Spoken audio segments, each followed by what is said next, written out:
नमस्कार दोस्तों, स्वागत है आप सभी लोगों का हमारे चैनल ट्रेडिंग में दतुल में। आज हम बात करने वाले हैं यस बैंक लिमिटेड के बारे में। आपने देखा होगा कि जब मार्केट में तगड़ी पिटाई देखने को मिल रही थी, उस समय स्टॉक भी बहुत तेजी से गिर रहा था। बट 2 दिनों में निफ्टी 50 काफ़ी अच्छा रिकवर किया है, पर अपने स्टॉक में ज़्यादा रिकवरी नहीं आई है, क्योंकि इस समय मार्केट में कुछ ऐसी खबरें निकल के आ रही हैं जो कि इस समय सारे इन्वेस्टर को पसंद नहीं आ रही। आरबीआई की तरफ से यहाँ पे खुलासा किया गया है कि बहुत सारे जो फ्रॉड हैं बढ़ते हुए देखे जा रहे हैं।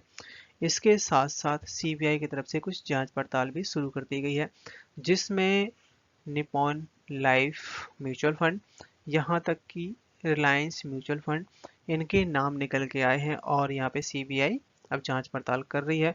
81 बॉन्ड पे भी कुछ खुलासे निकल के आए हैं, यहाँ तक कि एक्सिस बैंक के एमडी की तरफ से भी कुछ यहाँ पे जानकारी बताई गई है, जो भी यस बैंक में स्टेक एक्वायर किया जा रहा था। तो बहुत सारी न्यूज़ है गाइस आज के दिन अपने इस वीडियो में, तो प्लीज़ वीडियो के लास्ट तक बने रहें। तो चलिए गाइस, शुरू करते हैं अपना वीडियो। अगर आप लोगों को हमारे वीडियो के माध्यम से थोड़ी सी भी हेल्प हो रही है तो प्लीज़ आप हमारे चैनल को सब्सक्राइब जरूर करें। 2 दिनों में मार्केट ने काफ़ी अच्छी रिकवरी दिखाई है और करीबन 63 पॉइंट्स की तेजी के साथ आज के दिन क्लोजिंग दिया है। बात करें अगर यहाँ पे बैंक निफ्टी के बारे में, तो 140 पॉइंट्स की तेजी। सबसे ज़्यादा जो भागा है वो है स्मॉल कैप का इंडेक्स। इस समय बैंक निफ्टी है जो कि ज़्यादा तेजी नहीं दिखा पा रहा, क्योंकि आरबीआई की तरफ से कुछ ऐसे खुलासे किए जा रहे हैं जो कि बैंकों के लिए हो सकता है कि ठीक ना हो। बात करें यहाँ पे अगर हम वॉल्यूम एनालिसिस के बारे में, तो आप देख सकते हैं कि 5 करोड़ का वॉल्यूम बना हुआ था आज के दिन। आरबीआई की तरफ से एक रिपोर्ट जारी होती हुई देखी जा रही है, जो कि काफ़ी अपने आप में खतरनाक है। बताया जा रहा है कि इस साल के अंदर, मतलब 23 और 24 के बीच का जो डेटा निकल के आया है, इसमें जो फ्रॉड केस बढ़े हैं खासकर बैंकों में, जिसमें 18,461 ये जो केस के नाम निकल के आए हैं जो कि फ्रॉड केस के, और जो अमाउंट है करीबन 8 गुना बढ़ता हुआ देखा जा रहा है, जो कि 21,367 करोड़, जो कि ये सारे सारे बैंकों में फ्रॉड किए गए हैं, या फिर कोई जैसे साइबर क्राइम होता है उन सब के पूरी रिपोर्ट है। आप देख सकते हैं कि 18,461 नंबर ऑफ एफआईआर दर्ज हैं। और ये जो एफआईआर्स हैं, आपका रिटेल इन्वेस्टर और कमर्शियल, मतलब यहाँ तक कि जो भी बैंकिंग से रिलेटेड एक्टिविटी है, चाहे बड़ी से बड़ी कंपनी या फिर छोटा से छोटा इंसान जिसने लोन लिया है, ये जितने भी नंबर निकल के आ रहे हैं ये टोटल नंबर्स हैं। सीबीआई की तरफ से यहाँ पे बड़ी कार्रवाई करी जा रही है, खासकर निपॉन इंडिया म्यूचुअल फंड में। और ये जो फ्रॉड किया गया था खासकर 81 बॉन्ड से रिलेटेड अप्रैल 2018 में, बताया जा रहा है कि यहाँ पे निपॉन इंडिया म्यूचुअल फंड, जो कि पहले रिलायंस म्यूचुअल फंड के नाम से जानी जाती थी, और जो रिलायंस म्यूचुअल फंड है जो अनिल अंबानी के से रिलेटेड है, मतलब मुकेश अंबानी नहीं है, इसके मालिक अनिल अंबानी हुआ करते थे, जो कि अब निपॉन इंडिया म्यूचुअल फंड बन चुकी है। यहाँ पे बताया जा रहा है कि 950 करोड़ का जो इन्वेस्ट किया गया था खासकर यस बैंक में, उसके ऊपर यहाँ पे सीबीआई जांच पड़ताल करना शुरू कर दिया गया है। इसके साथ साथ सेबी भी यहाँ पे एक्शन में आ गई है और सेबी की तरफ से भी नोटिस जारी किए गए हैं। पूछा जा रहा है कि यहाँ पे 2,850 करोड़ का जो Reliance Capital in 81 bond issue by yes bank, so बड़े ही घोटाले की आशंका यहाँ पे जताई जा रही है। और सीबीआई देखते हैं कि यहाँ पे क्या खुलासा कर पाती है। इसी केस की जांच पड़ताल को चलते हुए सेबी की तरफ से कुछ नोटिस भी जारी किए गए हैं, जिसमें बहुत सारे लोगों के नाम शामिल हैं। अनिल अंबानी और अनिल अंबानी के बेटे जय अनमोल अंबानी, राणा कपूर और top executive Nippon India mutual fund के सीईओ हैं। मतलब बहुत सारे लोग जो जो इसमें इन्वॉल्व थे, उनको सेबी की तरफ से नोटिस जारी किया गया है। और अब आप लोग ये सोचेंगे कि उन लोगों ने तो इन्वेस्टमेंट किया है जो कि यस बैंक की तरफ से 81 बॉन्ड जारी किया गया था। बट गाइस, हुआ क्या है कि अनिल अंबानी के अंडर में Reliance home finance, Reliance commercial finance, जो कि इन दोनों में से कोई एक ऐसी कंपनी है जिसके ऊपर ऑलरेडी जांच पड़ताल चल रही थी। उसी दौरान के बीच में करीबन 2016-2020 के बीच में ये ट्रांजैक्शन हुई है, और जो कि गाइडलाइन के बिहाफ पे बिल्कुल ठीक नहीं है। उस समय ऐसा नहीं होना चाहिए था, मतलब कुछ ना कुछ यहाँ पे जरूर घोटाला किया गया है, तो जिसमें 2,850 करोड़ AT1 बॉन्ड जो कि यस बैंक द्वारा इशू किया गया था, उसके ऊपर जांच पड़ताल की जा रही है। मार्केट में कुछ ऐसी खबरें भी चल रही थी बीच में कि एक्सिस बैंक जो है यस बैंक और IDBI बैंक में से दोनों में से किसी एक बैंक को एक्वायर कर सकता है। बट यहाँ पे एक्सिस बैंक के MD की तरफ से कुछ खुलासे किए गए हैं कि इस समय दोनों ही बैंक काफ़ी अच्छा परफॉर्म कर रहे हैं, बट अभी वो किसी भी बैंक में नहीं सोच रहे एक्वायर करने का। इसके साथ साथ जेसी फ्लोवर्स की तरफ से कुछ बड़ी खुशखबरी दी जा रही है, करीबन 161 करोड़ का।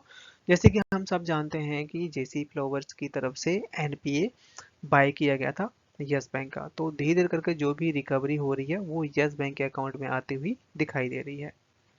सेबी की तरफ से यस बैंक की जो ट्रेडिंग है वो 48 आवर्स के लिए रोक दी गई है, मतलब 2 दिनों के लिए।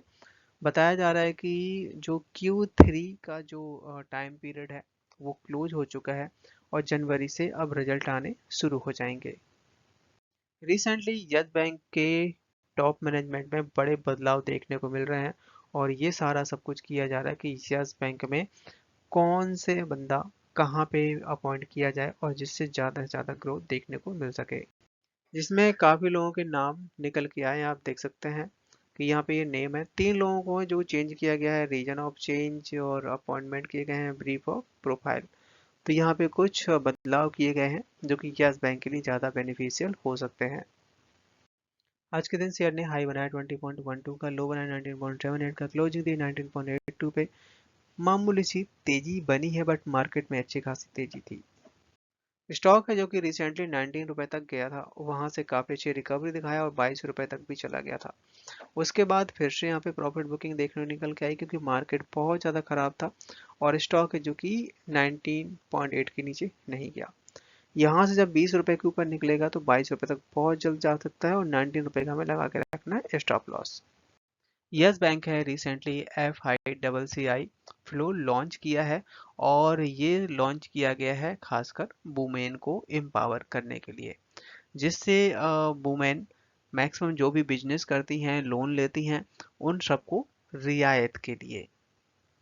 और इस प्रमोशन में यस बैंक ने पार्टनरशिप करी हुई है, खासकर कुछ रेट ऑफ इंटरेस्ट भी कम रहने वाला है लेडीज के लिए अगर वो बिजनेस करती है।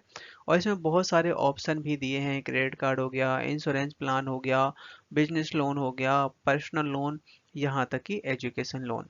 तो आप सोच सकते हैं कि यस बैंक इस समय कितनी पार्टनरशिप, कितनी प्रमोशन करता हुआ देखा जा रहा है, अपनी मार्केटिंग जम के की जा रही है इस समय। यस बैंक है, इसके ऊपर एक बहुत सारी रिसर्च लगातार निकल के आ रही है क्योंकि ये इस समय बहुत ज़्यादा सुर्खियों में छाया हुआ है। लगभग लगभग जो भी कंपनी काफ़ी अच्छी खासी थी और अगर वो टूटी थी तो उनमें ब्रेकआउट देखने को मिला, तेजी भी बनी। बट यस बैंक है जो कि अभी वहीं के वहीं है। तो अब यहाँ पे लगभग 1 साल से 1.5 साल का टाइम हो चुका जब से कंपनी के लगातार रिजल्ट परफॉर्मेंस बहुत अच्छी निकल के आ रही है। तो अब यहाँ पे बात ये निकल के आ रही है कि क्या यहाँ पे हैप्पी एंडिंग हो सकती है, टर्न अराउंड हो सकता है यस बैंक।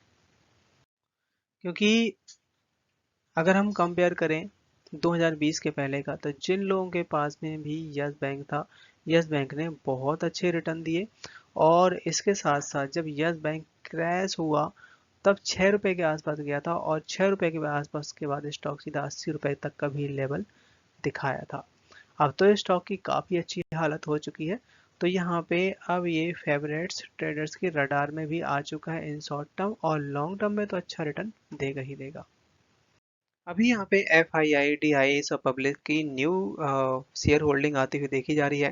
तो अगर हम FII की बात करें तो FII का 23% तक का स्टेक था 1 साल पहले, जो कि इस समय 27% हो गया है।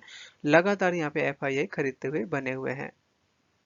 पर यहाँ पे DIs की तरफ से जो 41% तक का स्टेक था, जो कि यहाँ पे 38.5 के आसपास आया, तो यहाँ पे कुछ डाउन साइड भी दिखाई दी है। पर यही यहाँ पे अगर कंपेयर करें कि पब्लिक का शेयर होल्डिंग, पब्लिक है जो कि 36% तक के आसपास होल्ड करती थी एक साल पहले, जो कि इस समय 35 के आसपास है। तो ज़्यादा कोई फ़र्क नहीं पड़ा और मेरा मानना ये है कि हमें अभी भी होल्ड करना ही चाहिए अगर हमें रिटर्न चाहिए, क्योंकि स्टॉक ज़्यादा चला नहीं है, करेक्शन बहुत अच्छी दिखा चुका है, तो यहाँ से आने वाले टाइम में अच्छे खासे रिटर्न आ सकते हैं।